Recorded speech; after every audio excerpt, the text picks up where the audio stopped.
ଆଲୋ ମା ଯା ଟିକେ ଚା କରିକି ନେଇ ଆସିବୁ। ୟାକୁ କହୁନ ମତେ ଖାଲି କହିବାରେ ଜାଣିଛ। अबे साले ତୁ ଝିଅ ନା ସିଏ ଝିଅ ତାକୁ କାଇଁ କହିବି। ବାପା ତାକୁ ସବୁ ସତ୍ୟ କଥା କହିଦଉନ, ଲୁଚେଇ କାହିଁ ରଖିଛ? ହଁ ତତେ ବହୁତ ଦିନ ହେଲା ଗୋଟେ କଥା ଲୁଚେଇକି ରଖିଛି। କୋଉ କଥା? ତୁ ମୋ ନିଜ ଝିଅ ନୁହଁ। ତୋ ବାପା ମା ତତେ ଟ୍ରେନ୍ ପୁରୀରେ ଶୁଆଇ ଦେଇ ଚାଲି ଯାଇଥିଲେ। ତୁ ସେଠାରୁ ଉଠି ଆଣି ପାଳି ପୋଷି ବଡ଼ ମଣିଷ କଲି।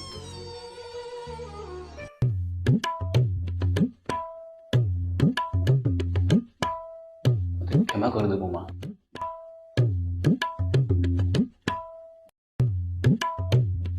ମଜାକ ଥିଲା। ମଜାକ ଥିଲା। मुझे मुझे मंगल भावन